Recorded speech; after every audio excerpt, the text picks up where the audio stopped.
Diriku dapat dalam rencana Tuhan, rencana indah telah siapkan dari masa depan untuk harapan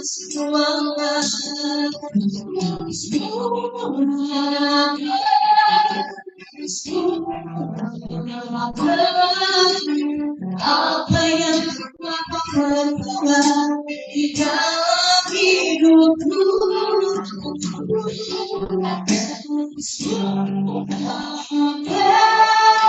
sungguh teramat berat kau jadikan diriku berarti semua baik semua baik semua baik apa yang berbuat di dalam hidupku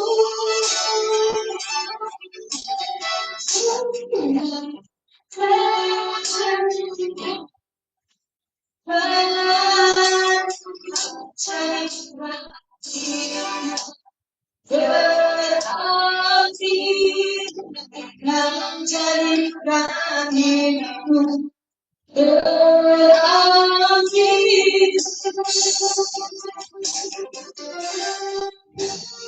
berarti Bapa dalam surga, Tuhan yang kami sembah dalam nama Yesus Kristus, kami bersyukur Tuhan pada pagi hari ini kami beribadah, memuji, menyembah, mengagungkan nama Yesus Kristus sebagai persembahan rupa yang harum di hadapan Tuhan.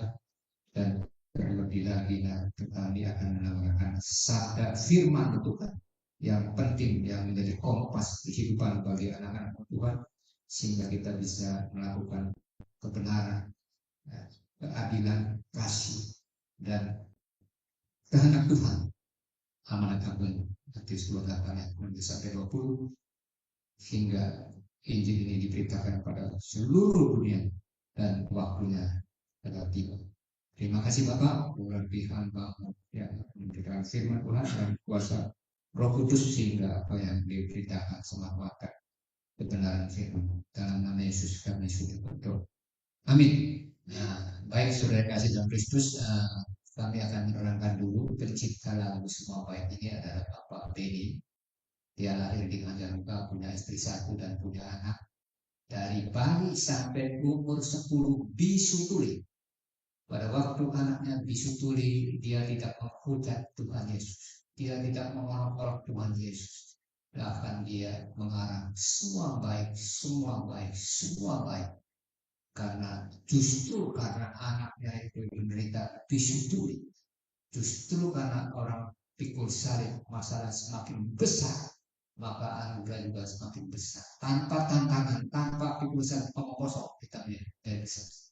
Dan akhirnya dia menyanyikan lagu semua baik, semua baik, dibawa oleh temannya pada saat itu rekaman Maranatha. Nah, pada waktu itu Maranatha menciptakan satu slide itu 10 lagu. Jadi pengarangnya itu yang terkenal sudah arang 9 lagu, kurang satu. Bilang orang satu, kalau satu lagi nggak ada, satu orang. Nah, akhirnya yang ke-10 disisipin semua baik, semua baik. Begitu di launching, saudara, yang laku keras, yang kuncing yang nomor 10. Karena kuasa Tuhan. Dan menjadi top luar biasa. Ya, menjadi hebat luar biasa, bukti banyak orang bertobat karena lagu ini. Yang maksudnya orang-orang yang doanya tidak dijawab Tuhan Yesus, dia bertobat gara-gara. Suatu ketika ada gereja besar, dia punya seorang leader, hobinya nyanyinya semua baik sampai dipanggil sama tempat lain Mister semua baik. Nah, satu ketika sambil ini datang persekutuan doa, anaknya orang dan dia curhat datang situ, usahanya besar, diundang, dia nyanyi semua baik. Nah, setelah kebaktian dia jadi WL dipanggil sama anak, Pak bisa nggak nanti ke rumah papa saya, ya setiap minggu ada bakti. Oh bukan senang hati, ya bapak datang sebagai WL, kita buka harinya, datang rumahnya besar, di situ anaknya, papanya, mamanya, mantunya, dan desa. Cuma orang ya, di depan ruang tamu yang besar. Di sini nyanyi dulu sebelum dia nyanyi semua apa semua sudah selesai. Terus firman Tuhan disampaikan, terus makan bersama, terus mau pulang dipanggil. Ini sekarang semua baik. Apa yang saya bisa bantu? Oh, saya bukan dia tanya dulu. Kamu kerja di mana? Saya kerja di perusahaan. Gaji kamu berapa? 10 juta per bulan. Punya suami, punya istri, dan punya anak. Apa cita-cita kamu? Saya ini kontrak terus tuh. Mau beli rumah yang kira-kira 800. Dan saya ini naik motor. Kalau bisa saya punya mobil supaya bisa menginjil rumah. Oh begitu ya? Iya. Nah, baik. Dapat 10 juta. Bapaknya ini pengontrak. Suruh kamar, ambil cek. Bungkus, kasih kamu. Ya sudah, kasih ini buat berkat. Buat saya, betul. Ambil dia. Dia lihat saudara. Wah, apa masalah di 09? Wah, dia buru-buru. Sebentar Pak, saya mau kencing. Dia masuk ke WC itu bukan mau kencing, level istrinya. Mak, besok kita beli rumah ya sama mobil. Hah, ada apa? Ini dapat cek hadiah. Berapa? 1 M. Wah, saya keluar dari WC. Terima kasih bos. Ya sudah, saya buru-buru pulang. Takut berubah lagi saudara. Orang kan manusia itu suka berubah kan. Bisa diambil lagi ceknya. Besok, dia beli 800 juta. Dia beli Avanza baru. Minggunya jadi WL di gereja teman saya yang besar itu. Itu di Bandung Pak, yang punya The Journey, museum Alkitab, perahu Nabi dan apa lima lima. Saya nanti disuruh ke sana, ketua majelisnya teman saya, dia bilang kalau nanti di minggu jam 10 saya dampingi, terima kasih teman saya, bapak duduk di samping saya, setelah lihat film kita lihat museum, setelah itu makan bersama. Wah, wah, dia nyanyi di situ pimpin, begitu pimpin semua baik sudah di detik-detik terakhir dia nangis nggak bisa emosi dan kembarannya terjatuh karena nggak tahan. Mana ada BL dikasih mobil setengah sampai sekarang. Nah, dan kedua mana ada dia dengan gaji 10 juta bisa beli rumah 800 juta sampai mati juga nggak bisa. Sebulan 10 juta, setahun 120, 10 tahun 1,2 miliar, pengeluaran berapa? Harga rumahnya berapa ratus? Inilah kuasa Tuhan, kuasa ilahi yang gak masuk di otak, saudara. Itu bukan teologi kemakmuran. Kita pengen kayak begitu. Jangan orang lain saja. Nah, pada waktu membangun museum Alkitab, ya, itu mungkin keuangan sebulan mungkin 1,8 M. Oh, terserah saja. Dia doa puasa, doa puasa, doa puasa. Karena visi harus jadi. Lebih baik orang punya visi daripada tidak orang tidak punya visi. Ya, di depan ada orang datang pakai pickup bawa emas. Berapa jam? 12 kilo. Kasih ke gereja. Dari mana Pak? Bos saya tidak boleh kasih tahu nama ini 12 kilo. Sekarang untuk Bapak Tuhan gereja Bapak museum. Kalau dijual 3 juta. 36 M. Ada nggak orang yang nyumbang? Kalau bukan perkara kita. Omong kosong. Biar dunia sekolah juga. Ayo, ada nggak satu orang nyumbang 36 M? Bangun rumah sakit. Rumah sakit cuma 20 M kan? Bisa lakukan sendirian. Karena dia punya tanah pendatang. Pribadi, ini pribadi dan kedua tanpa nama. So, ini hebatnya pekerjaan Tuhan pun tanpa nama. Beri tangan kanan, tangan kiri nggak boleh ketahuan. Banyak orang Kristen konglomerat ingin disalurkan mau nyumbang kemana, asal ada visi. Kalau nggak ada visi orang nggak tergerak, nggak bakal. Dan jangan sekali-kali kita minta-minta, dia dan yang digerakkan dulu. Nah, itulah saudara yang kasih dalam Titus, ya makanya jangan berkecil hati. Sebab pada waktu kita meninggal, yang Tuhan tanya, berapa jiwa yang kamu menang? Bukan berapa deposito, berapa duit triliun, berapa jiwa yang kamu menang? Hai kamu orang yang jahat, munafik, kamu bohong, masuk ke kerajaan api selama. Nah, jadi itu saudara yang kasih, kita akan beritahu bahwa apa sih hak dan kewajiban sebagai hamba Tuhan. Ya, di dalam Efesus 6 ayat 1-9, ketika seseorang menuntut haknya saja, tetapi menolak kewajiban, menimbulkan persoalan ketidakadilan dalam dunia ini, berdampak bersungut-sungut dan tidak ada damai sejahtera dan kasih yang mengampuni orang. Ribut terus saudara.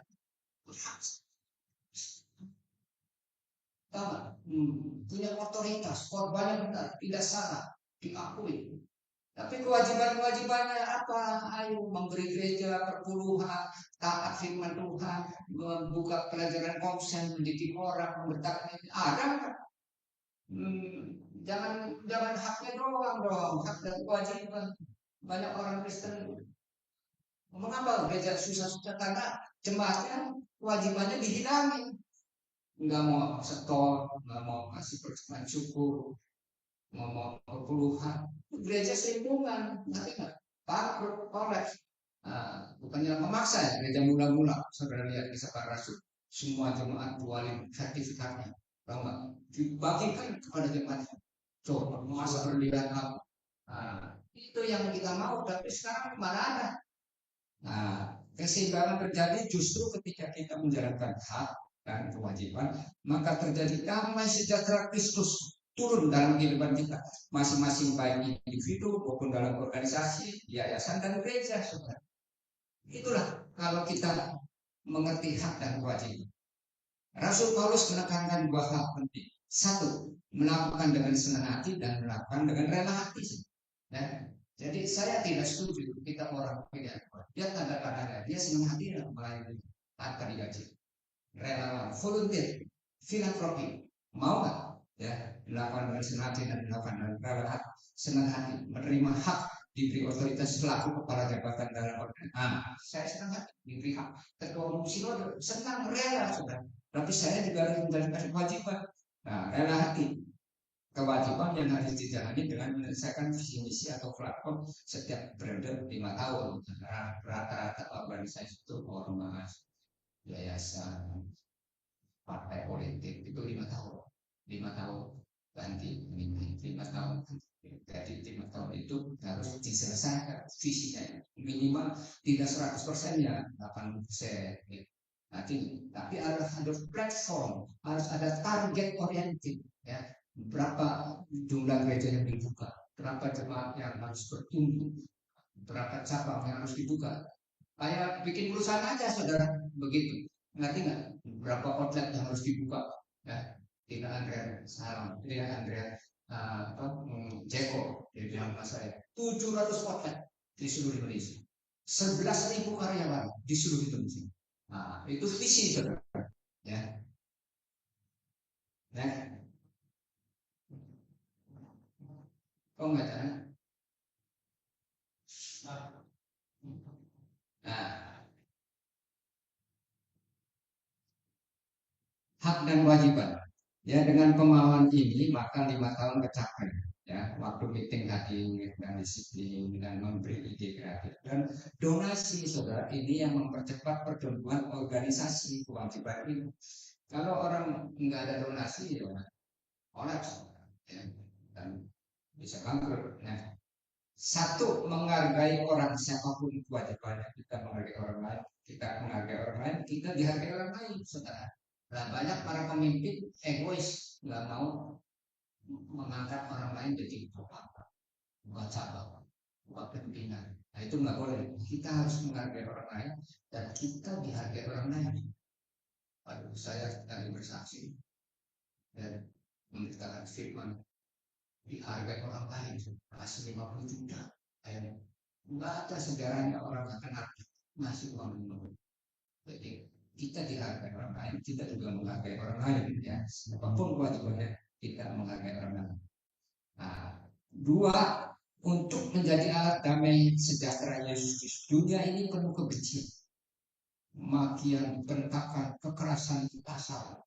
Waduh, jahat-jahat orang-orang di dunia ini. Pemeras, jahat, keras, bully, diktator. Nah, oleh orang itu kita menempatkan di bumi ini sebagai mediator, memberikan kasih dan nama Yesus Kristus. Apabila hidup Kristen kita sebagai anak Tuhan membawa kasih, damai dan terang, maka pasti hidup dan bahagia. Nah, itu kewajiban kita sebagai kasih. Ya, karena itu saudara yang diberkati Tuhan harus kewajiban. Kalau kita untuk hak-hak saudara tidak melaksanakan kewajibannya, saudara egois, saudara adil, ya saudara akan tidak setia dalam layanan. Ya. Sebaliknya, kalau kita kewajiban terus, tapi saudara tidak mau memiliki hak kepala bukan ekor, di belakang layar saja, khotbah nggak mau, memberitakan firman Tuhan nggak mau, ya jadi orang yang selalu di belakang, ya. Jadi dua-duanya kita harus bicara bersama. Hak kita diberi otoritas karena orang begitu diberi otoritas jadi kepala, terus langsung dia memimpin, langsung dia punya tujuan, sudah punya visi, langsung dieksekusi. Nah, kalau nggak ada otoritas, rohani, gelandangan rohani, sembarangan hidupnya, sudah nggak ada target, nggak ada apa semaunya. Nah, itu nggak ada hak. Yang kedua, kewajiban dari pimpinan yang harus diikuti sebagai tugas ya, sesuai dengan kehendak Tuhan. Itulah pesan dari kami. Terima kasih. Haleluya. Amin. Silakan pendeta Evangelis Abraham Lembang.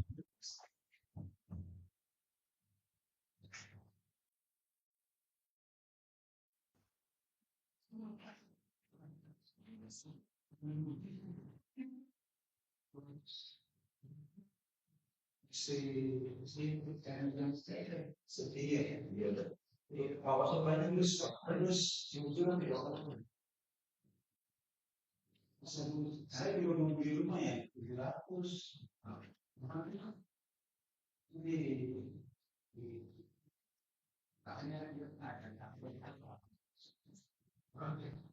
jarang ya.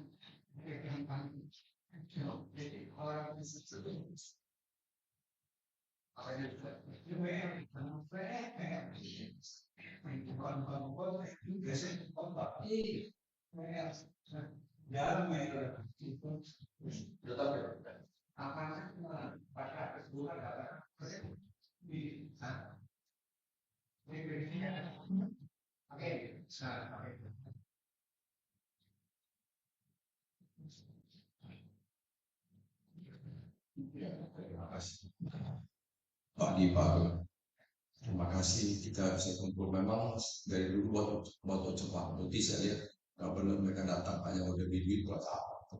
Udah 1.000 orang juga nggak. Ya, nggak apa-apa. Ya.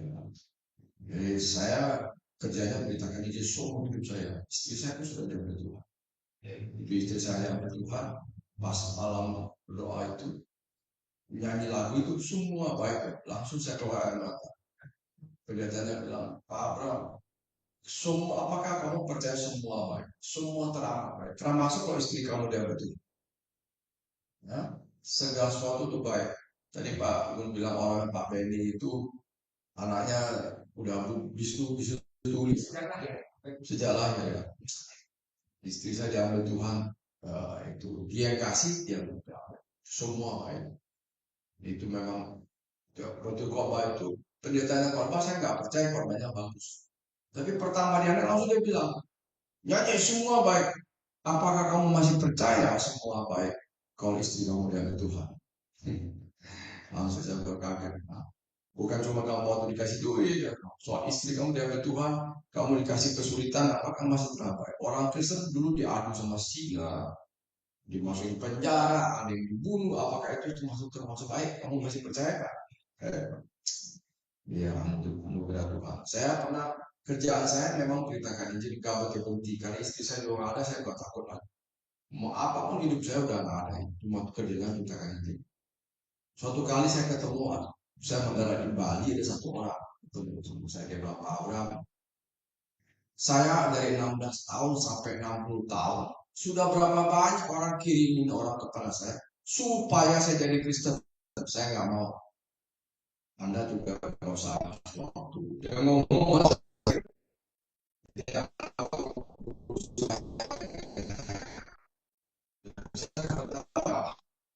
dalam hari itu di Bali.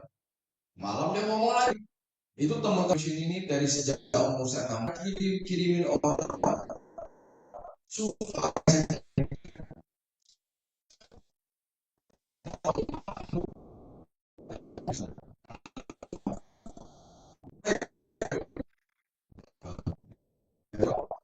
tiba-tiba saya tanya, jangan-jangan Yahudi bohong kita, jangan kayak sebokong, jangan-jangan cerita kayak Gatot Kaca, tahu dari mana? Langsung gimana? Oh, bos malah besar. Itu dia lihatin saya. Saya mau tahu itu. Saya mau tahu itu bilang. Nah, tahu dari mana? Kalau saya dengan susah payah bisa membuktikan Bible ini satu-satunya buku yang ada tanda tangan Tuhan, sidik jari Tuhan. Berarti dia punya yang dari India nggak jelas itu. Ngarang-ngarang tuh. Yang dari Arab juga nggak jelas tuh. Nah, dek, kameranya jangan nyalain. Nah, jadi saya kemana-mana berita kayak yang saya takut berita kayak kalau salah. Tadi saya bertanya Pak Agung, ada ayat di Bible kalau kita khotbah salah kualat ada nggak? Nah, itu Galatia 1 ayat 8. Kalau kamu beritakan Injil yang lain, jangankan kamu malaikat aja itu kan. Jadi kalau suatu orang saya nggak takut kalau kata khotbah yang salah. Itu ada penelitian lama-lama itu kok banyak ngacok-ngacok kena stroke itu ditakut lagi. Itu kalau kena stroke baru sekarang, nanti mati lebih bahaya lagi. Kalau mati lebih bahaya lagi. Coba baca Galatia 1 ayat 8, Bapak baca. Galatia 1 ayat 8, baca. Galatia 1 ayat 8. Itu yang saya takutin, Bapak baca. Baca, yang keras Pak. Baca, ya. Tapi sekalipun kami atau seorang Malaikat. Yang memberitakan kepada kami suatu Injil yang berbeda. Tuh, beda, itu bukan berlawanan, beda aja lah. Terus. Kamu tertutup lagi. Terkutuk, jadi bisa terkutuk. Satu kali lagi 9. Terkutuk ya, kena kualat harus 9. 1 9. Seperti yang telah kami katakan dahulu, sekarang aku katakan sekali lagi, berarti 2 kali. Jika ada orang beda dengan prima, terkutuplah dia. Suatu kali ada satu pendeta datang di Pagam, di pendetanya semua Bible dia ngerti, itu apa-apa. Terus saya tanya sama dia ini, Pak ada nggak ayatnya di Bible kalau kok salah kita terkutuk? Dia bilang nggak ada. Saya ulang sekali lagi ya, ada nggak ayatnya di Bible kalau kok salah terkutuk? Dia bilang nggak ada. Sampai 3 kali saya nggak ada. Saya tunjukin ini, baru dia bingung. Katanya dia ngerti Bible semua. Yang paling takut saya. Nah hari ini saya mau saya hari ini nggak usah khotbah. Saya tinggal baca aja. Jadi Anda tahu. Jadi doktrin saya paling bahaya kalau saya khotbah, Bible nggak ada. Setiap orang khotbah di Bible harus ada. Kalau nggak ada berarti nggak ada. Saya bacain ya. Efesus 1 ayat 3, 4. Sebab di dalam Dia Tuhan sudah memilih kita sebelum dunia dijadikan. Jadi ada nggak ayat di Bible malah Tuhan milih kita? Ada tuh. Ya, Tuhan milih kita sebelum Dia bikin langit, bumi dan matahari, Dia sudah pilih Adam nembak untuk di surga. Itu apa? Coba. Sebab dalam Dia Tuhan sudah memilih kita sebelum bikin matahari, bumi semua. Semua langit, bumi, matahari sebelum bikin Dia sudah memilih kita. Ada ayat ini. Ya, supaya kita kudus. Saya pikir kita hidup kudus baru dipilih Tuhan. Terbalik. Dia pilih dulu supaya kita kudus. Karena kita ini orang jahat semua. Kita ini pengen dipuji, kita ini tukang bohong, kita pengen hidup sendiri, semua pikir manusia. Tidak ada orang yang layak masuk surga. Maka kita dipilih supaya kita dipuji. Karena saya sudah istri nggak ada, saya kemana-mana berarti semua. Saya nggak takut lagi. Saya kemarin ketemu Pak Agung ke Singkawang lah, ke Pekanbaru. Saya nggak butuh di Anda, aduh dia coba nih. Saya nggak butuh. Dia belum pernah ketemu, orang pendeta itu belum pernah ketemu ada orang di dunia yang nggak perlu duit, nggak takut sama duit, nggak takut sama orang kaya, nggak takut sama sakit. Susah langsung tuh. Nah, kalau saya sudah umur 100, anugerah Tuhan kalau masih sehat, khotbah aja orang tobat. Mau 100 belum ketemu. Kalau papa sakit-sakit, gimana papa gimana dia coba. Betul nggak? Gimana ngijil lagi sakit-sakit? Saya kemarin ke Cina, saya 1 tahun lalu saya 4 kali ke Cina. Balik ke Cina, kena Cina naik gunung 3,5 jam. 3,5 jam naik gunung, Pak. Sendirian, nggak pakai tour, nggak pakai guide, sendirian. Turun 3,5 jam, 7 jam. Saya sendirian. Wah, setelah seminggu kaki sakit bisa jalan. Tapi bisa naik. Nanti bulan 4 ini saya ke Frankfurt, ke Jerman. Sendiri. Nggak pakai tour, pergi sendiri. 15 hari. Ke Frankfurt, ke Berlin. Sendiri saya. Supaya bisa kasih independen. Ya, kalau kita sudah sakit-sakit, anak juga nggak bisa jaga. Maka orang Cina bilang, Pingqiu Chuang Chen Wu Xiao. Kalau kita sakit lama, di depan ranjang kita, nggak ada anak yang berbakti. Dia jaga kita seminggu, 2 minggu, sebulan, 2 bulan, 5 tahun saya mau jagain. Kalau sakit, mesti betul. Kalau kita sakit ke dokter, dia juga nggak ngerti. Dokter juga nggak ngerti, malah tahu susunya makin parah. Orang kalau sakit masuk rumah sakit, kan? Yang perintah dokter tuh, saya masih bisa sehat. Kemarin saya cek darah, Pak. Cek darah tuh, kemarin cek darah saya ke Prodia. Saya bilang cek kolesterol, namanya SDLDL, kamu punya nggak? Nggak punya dia. Kalau cek LDL itu percuma. Tadi ada kolesterol ada 2, namanya HDL sama LDL. Katanya ini kolesterol baik, kolesterol jahat. Saya bilang bohong. Kolesterol jahat itu LDL itu yang bikin badan. Berarti Tuhan yang bego dong. Bukan. Yang dicek bukan LDL, bukan. Yang dicek adalah LDL kena gula, rusak. Namanya SDLDL. Kamu punya nggak? Nggak punya dia. Saya ke sebelah. Pro dia nggak ada, coba kau cek. Nggak ada. Saya kecek yang namanya PATH, PATH. Tapi yang Singapura punya. Itu ada. Saya cek tuh. Oh, saya punya 1,5. Bagus. Kalau di bawah 1,2 berarti ada kristal-kristal. Saya bagus. Puasa gula darah saya 93. Bapak coba cek. Puasa terus cek gula darah 93. Kalau di atas 100 udah pre-diabetes tuh. Kemarin saudaranya si Agwan yang punya PIK. Masuk rumah sakit. Namanya Apil. Dicek gula darah. Gopek. Itu mah. Dokter juga nggak bisa sembuh. Kacau obat. Saya nggak usah makan obat. Saya udah puluhan tahun nggak pernah makan obat, nggak pernah suntik, nggak pernah demam. Kalau separuh orang Indonesia kayak saya, tutup itu rumah sakit. Sebab di dalam dia Tuhan sudah menjadikan supaya kita kudus dan tidak bercacat. Dalam kasih Ia telah menentukan nasib kita dari semula. Ada apa? Itu dia ada. Nah, Dia telah menentukan dari semula oleh siapa? Oleh Yesus untuk menjadi orang Kristen. Jadi kita untuk jadi orang Kristen udah ditentuin nasib. Ada ayatnya dia ada. Saya ulangi baca coba ya. Saya akan bahas nggak baca. Sesuai dengan kehendak kita, bukan sesuai dengan kehendak Dia. Itu. Jadi saya ulangi, saya baca ya. Sebab di dalam Dia, ini. Sebab di dalam Dia Tuhan sudah memilih kita. Sebab sebelum dunia dijadikan. Saya waktu baca ini, Tuhan ya kok kayak gini orang marah ya. Tapi Bible ngomong ini, dan Paulus menulis kitab Efesus ini dari dalam penjara.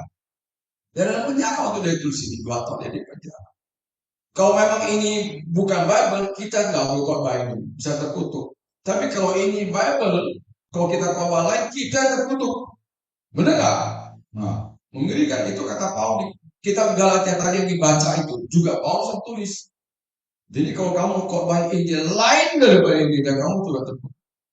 Kata si Paulus, suatu baca-baca ini, kenapa gereja nggak berani ngomongin? Jangan aja. Gereja setentong aja ngomongin jarang. Coba kalau ngomongin juga bisa kabur semua. Nah, di dalam Dia Tuhan sudah memilih kita sebelum dunia diciptakan supaya kita kudus. Saya pikir kita hidup kudus baru kita dipilih Tuhan. Bukan.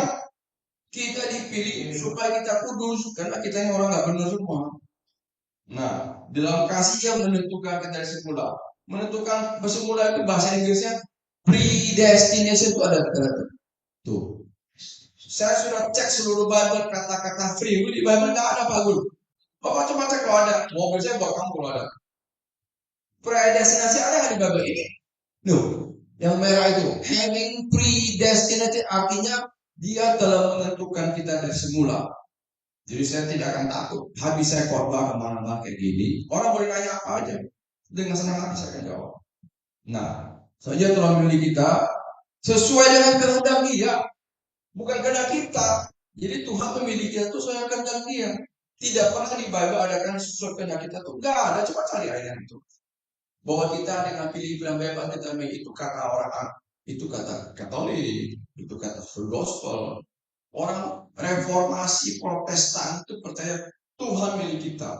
Orang Katolik percaya kita milik Tuhan. Apa-apa gimana? Saya ulangi ya. Protestan, John Calvin, William Tyndale, Martin Luther, semua Protestan. Kalau nggak ada dia, kita bukan dari Kristen. GKY, HKBP, semua itu percaya Tuhan milik kita. Penterjemah King James semua percaya itu. Seluruh dunia diinjili itu oleh orang-orang yang percaya bahwa ada predestinasi. Maka saya tidak akan berhenti beritakan Injil. Itu orang tanya, kalau gitu kalau sudah tentuin buat apa kita Injil? Loh, saya beritakan Injil. Kalau orang yang sudah ditentukan untuk hidup kekal, dia akan percaya. Yang nggak percaya, kita juga maksudnya beban. Tuhan aja nggak mau nolong dia, gimana kita tolong? Nah, ini kata Martin Luther. Ini Martin Luther ngomong nih. Nih, dia bilang itu. Dia bilang kalau orang bilang keselamatan itu hasil free will, orang itu nggak ngerti. Kata dia Pak, bukan kata saya, kata Martin Luther nih. Berarti jadi Katolik percaya kita milik Tuhan. Protestan percaya Tuhan milik kita. Bapak yang mana? Bapak Katolik. Kalau Katolik kita milik Tuhan. Nah, kalau Protestan Tuhan milik kita. Ini Martin Luther bilang nih. Keselamatan, kalau ada orang bilang bahwa keselamatan itu free will, maka orang itu nggak ngerti anugerah. Anugerah itu artinya kamu lahir. Nah, kalau gitu Tuhan nggak adil dong.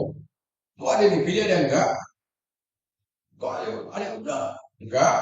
20 orang misalnya dihukum mati karena bunuh orang. Misalkan ada 2 orang atau 10 orang hukum mati. Terus minta permohonan gerasi sama presiden. Boleh nggak? Boleh. Kita juga suka bikin dosa, kita juga tukang bohong, selain masuk neraka. Kalau semua kita masuk neraka, Tuhan ada nggak adil? Ya kan kalau kita semua masuk neraka ada nggak adil? Tapi kalau Yesus terus minta 20 orang itu, 2 orang minta permohonan gerasi sama presiden. Presiden bilang, saya kasih gerasi 2 orang nggak usah mati, boleh nggak? Boleh. Pengadilan udah putusin semua mati, tapi presiden kasih gerasi. Gerasi bahasa Inggrisnya grace, itu anugerah. Jadi yang 18 mendapat keadilan, 2 mendapat anugerah. Jadi kalau orang masuk neraka, semua sekarang ini, mereka mendapat keadilan Tuhan. Kenapa memang tukang bohong? Tukang bohong lah, tukang bunuh orang, tukang tipu, pengen dipuji, bukan Allah yang masuk neraka. Tapi kalau Tuhan milih berapa orang, 1, 2, 3, 4, masuk surga, boleh nggak? Ya boleh. Jadi yang masuk neraka menerima keadilan Tuhan. Saya masuk surga menerima anugerah, bukan keadilan. Kalau menurut keadilan, saya masuk neraka dong. Tapi haruskah Tuhan kasih semua orang masuk surga? Enggak harus. Presiden juga enggak harus kasih semua orang. Saya kasih lihat lagi ya. Jadi yang saya baca ini Martin Luther nih. Ya, dia bilang manusia mempunyai free will. Dia bilang gitu. Tapi itu artinya free will untuk prasusu, bukan masuk surga. Bercanda dia ngomong itu. Martin Luther bilang itu. Manusia punya free will, tapi free will-nya itu untuk persusuk sapi, gitu gitu. Nah, untuk bikin rumah, nggak ada lebih. Masuk surga, nggak ada. Kata Martin Luther, bukan kata saya. Kalau nggak ada dia, nggak ada Protestan di dunia ini. Semua Katolik, kalau nggak ada dia. Kalau nggak ada dia loh ya. Kalau nggak ada dia, nggak ada GKI, GKI, HKBP, semua nggak ada. Kalau nggak ada dia Protestan. Dan dia percaya itu, bukan saya ngomong. Jadi mau nggak mau saya itu dia. Penerjemah King James semua percaya itu Pak Agung. Jadi saya nggak punya pilihan lain. Ya. Kata Yesus, bukan kamu yang milih aku. Kata kita punya free will, berarti kita bertentangan sama Yesus. Semua orang khotbah free will itu bertentangan sama Yesus. Kata Yesus apa? Bukan kamu yang milih aku yang milih kau. Jadi siapa yang milih? Saya ulangi, siapa yang milih? Bukan kita free will. Gak ada tuh pada tuh. Kalau memang kita milih, berarti kalau kita khotbah kita free will, kita bertentangan sama Yesus. Dia bilang bukan kamu yang milih aku milih aku. Jadi semua Injil yang bertentangan itu bisa tertutup. Tadi Galatia 1 itu yang bikin saya takut Pak. Saya mendingan nggak khotbah, mendingan nggak daripada khotbah salah. Dulu saya pernah khotbah ya di Kelapa Gading, saya bawa hall gede. Yang datang cuma satu orang Pak. Satu orang. Bos, ada yang mau dengar. Nggak ada yang mau dengar. Tapi kalau nggak dia, pelayanan saya semua nggak ada. Yang datang tuh dokter Kata Pak.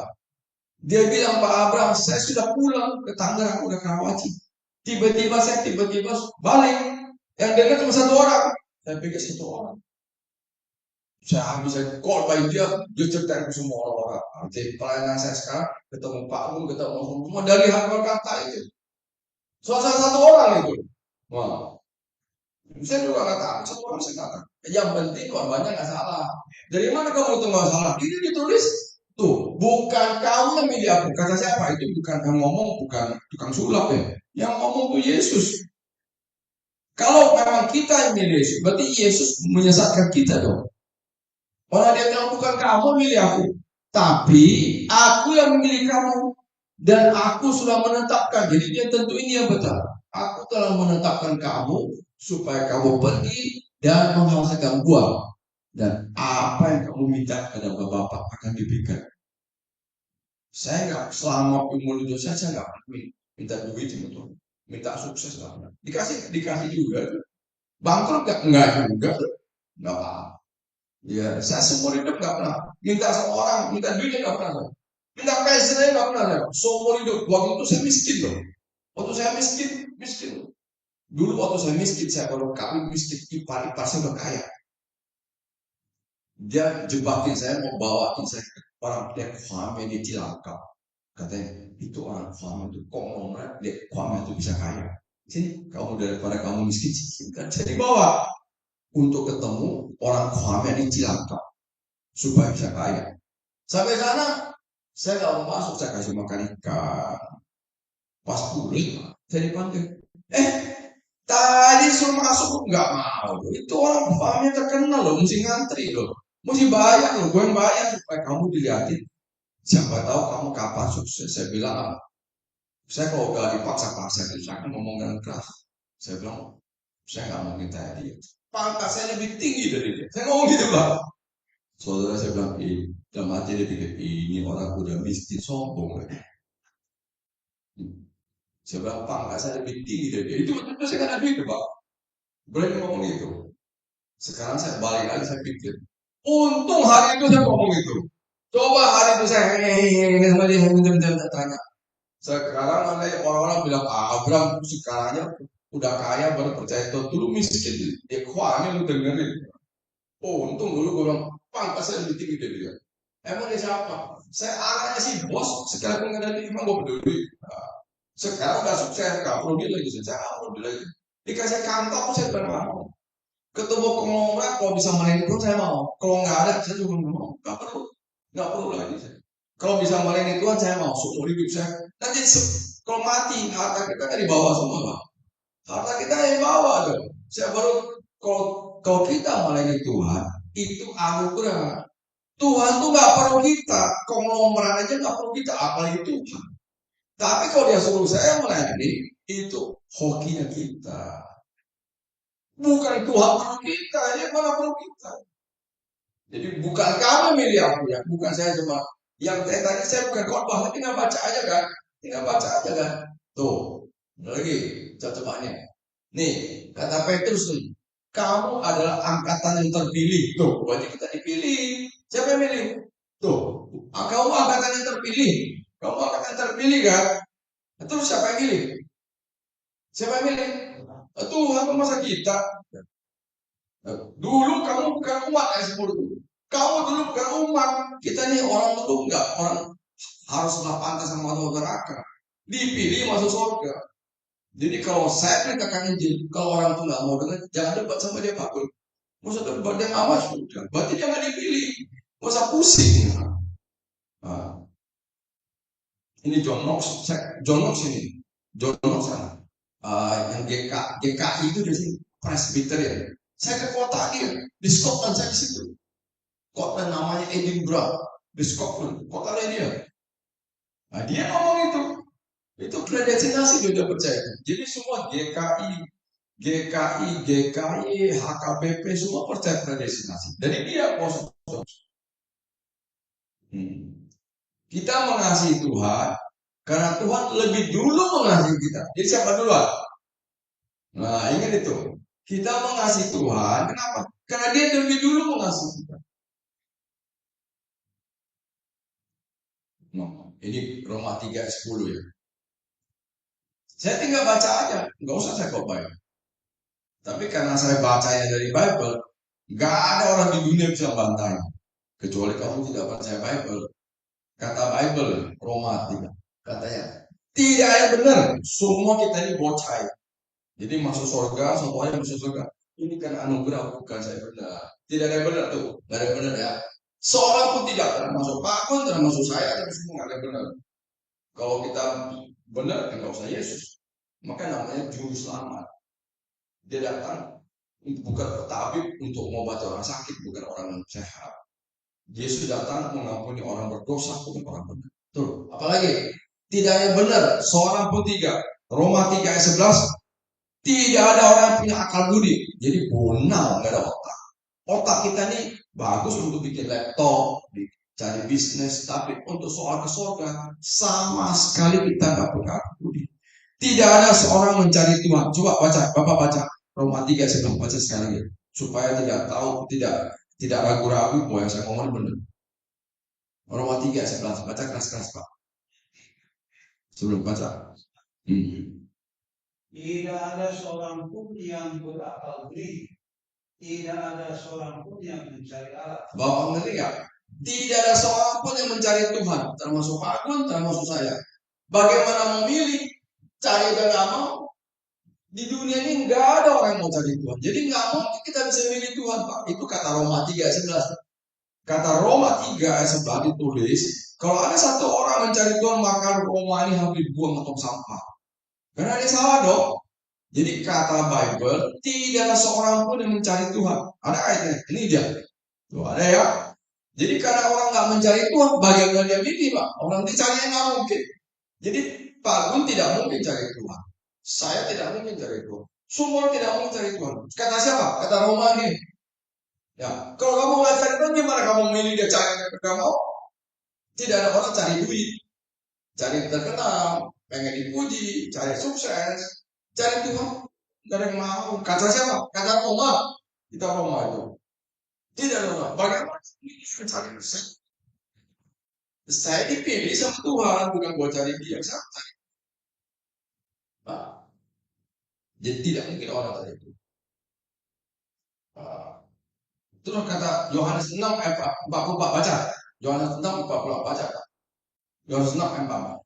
Ini kata saya tinggal baca aja Pak, nggak usah saya kebayang. Ini jarang orang baca-baca gini kan. Jadi makanya saya baca gini, nggak usah saya khotbah. Siapapun yang khotbah berlawan sama saya nggak terima dong. Orang Bible ngomong itu coba baca.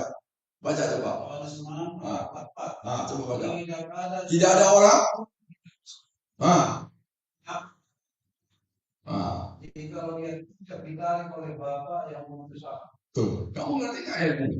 Tidak ada satu orang pun yang bisa cari Kristus kecuali Bapa di surga yang nyari dia. Kalau gitu Bapa di surga kenapa nggak nyari semua orang aja? Kalau dia nggak satu kampung, tarik semuanya, kan dia bisa berkuasa. Saya ulangi ya. Tidak ada seorang pun yang datang kepada Yesus kecuali Bapa di surga yang ini. Ada nggak ya? Ada. Kata siapa? Kata Yesus. Enggak usah dikorbanin, tinggal baca aja. Jadi ada nggak orang agung tidak mungkin cari Tuhan kalau Bapak nggak narik. Saya juga nggak mau mencari Tuhan kalau Bapak nggak narik. Kalau gitu Bapak di surga kenapa nggak cari sama orang Tanjung Priok aja? Dia nggak mau apa ini? Nah, buktinya dia bisa narik. Ini katanya tidak ada orang bisa. Buktinya itu. Nah, habis saya baca ini berubah pikiran saya. Kenapa dia nggak pernah dikorbanin? Nah, terus ayat 65 nih. Yohanes 6:65 nih. Sebab itu kukatakan kepadamu bahwa tidak ada orang dapat datang kepadaku, kepada Yesus, kecuali dikaruniai kepalanya oleh Bapakku. Jadi nggak ada orang di dunia yang bisa datang kepada Yesus kecuali dikasih karunia sama Bapak di surga. Kalau itu Bapak kenapa nggak kasih satu enggano aja? Satu dari terus sekarang tobat. Dia nggak mau apa? Dia tidak mau apa-apa. Tidak mau soal mencari Tuhan. Ini lebih ngeri lagi, Pak. Nih, ya. Mendengar itu bergembiralah semua orang yang tidak mengenal Tuhan. Dan mereka memuliakan Tuhan. Dan semua orang yang ditentukan Tuhan untuk hidup kekal menjadi percaya. Jadi saya akan khotbah ke kemana-mana. Semua orang yang ditentukan Tuhan udah kasihnya untuk hidup kekal, dia akan percaya. Jadi saya akan kemana-mana khotbah, Pak. Kalau ada 100 orang, 3 orang percaya, berarti 3 orang itu ditentukan Tuhan. Mana ayatnya ini? Semua orang ditentukan Tuhan jadi percaya. Kalau yang nggak percaya, kita juga nggak usah debat kabur. Orang yang nggak dipilih. Kalau dia nggak pilih, bisa nggak saya tolong? Jadi saya tidak sanggup bikin Anda tobat, itu nggak sanggup. Yang bikin Anda tobat itu cuma Roh Kudus. Maka namanya pekerjaan Tuhan, bukan pekerjaan saya. Paulus juga begitu. Dia ke Korintus ya, dia beritakan Injil.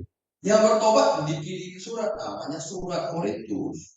Yang nggak bertobat, emang mau pikirin, mau nolong juga nggak bisa, orang Tuhan nggak tentuin gimana?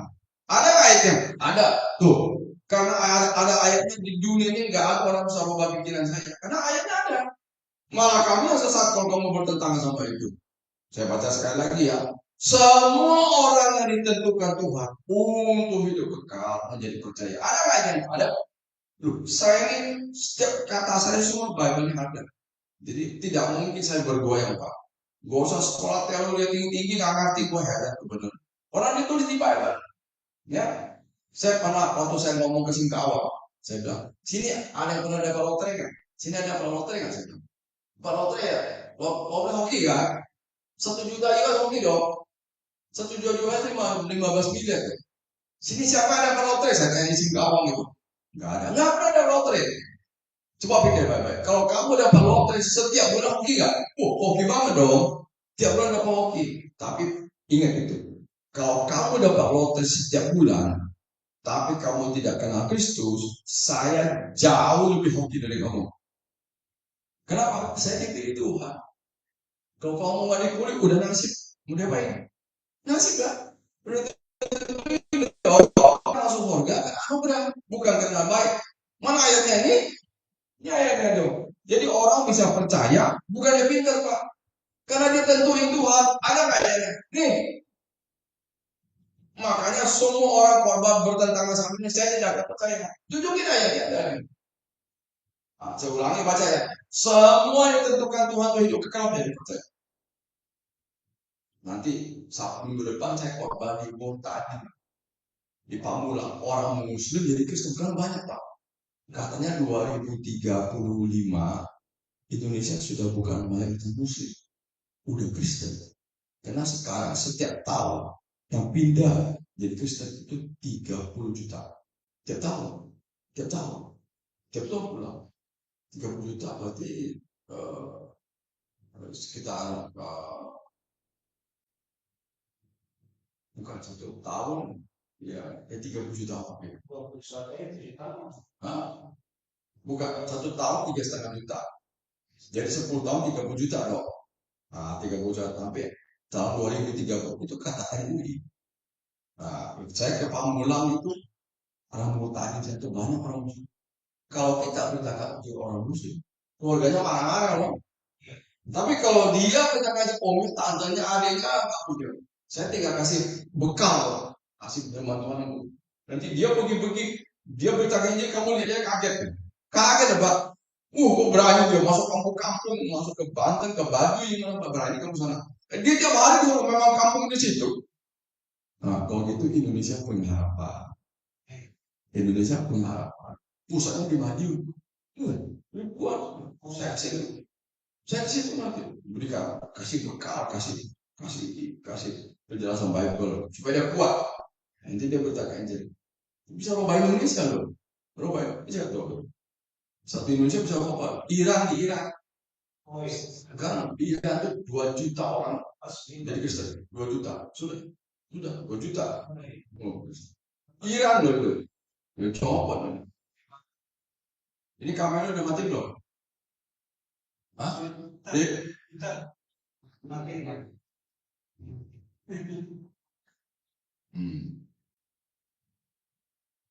Nah, ini film Tinder. King James itu 80% hasil terjemahan dia. Dia bilang predestinasi itu. Predestinasi dan keselamatan itu ada di tangan Tuhan, kata dia. Jadi saya mau nggak mau percaya, nggak ada pilihan lain, Pak. King James itu 80% hasil film Tinder. Dia dibakar.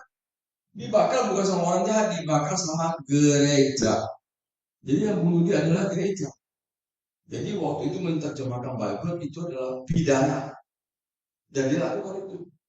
Dia yang dilakukan adalah pidana, makanya mati. Sesuai dengan hukum waktu itu, dia pidana dan dia melanggar hukum dan harus mati. Dia mati itu. Nah, dia bilang predestinasi sama keselamatan di tangan Tuhan. Kata dia, tuh, saya bukan. Jadi saya mau nggak mau Pak. Semua orang hubungan Protestan itu Pak percaya. Nah ini dia. Ini Martin ini. Lah kita dia ketemu kita. Terus ada yang bilang, kau bilang, Bapak ada, kita pasti selamat atau enggak Pak? Kata Vincent Wijaya yang full gospel. One safe, always safe. Kalau selamat tetap selamat itu sesat. Loh, yang ngomong bukan John Calvin, yang ngomong Yesus. Coba bacanya. Yesus yang ngomong coba. Aku memberikan hidup kekal kepada mereka, kepada kita. Dan mereka pasti apa? Pasti apa? Baca dulu, baca mereka. Pasti apa? Hah? Mereka pasti tidak akan binasa sampai selama-lamanya. Baca, coba buka ayat, buka. Yohanes 10 ayat 29, baca. 28.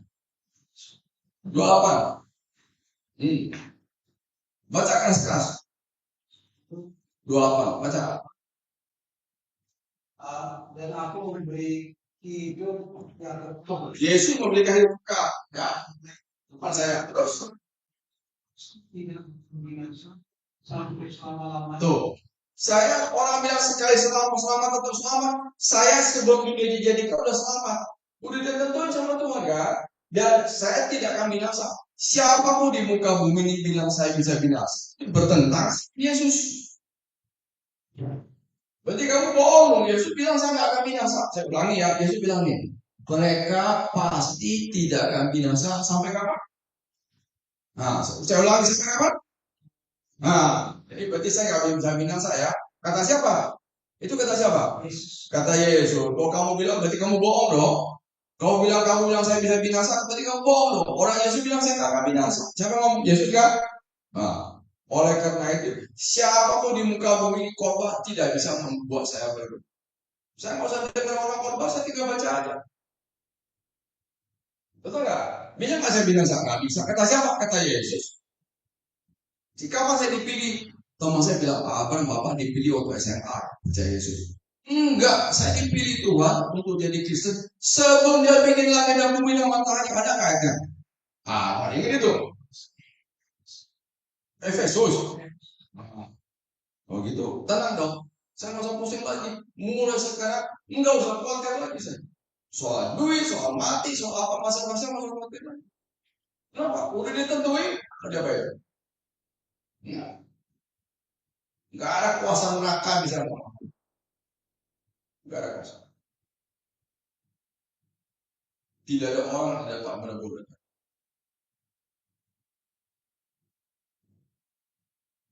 Oke, udah. Saya rasa udah cukup, nanti lain kali kalau lebih waktu terus ya. Mari kita berdoa.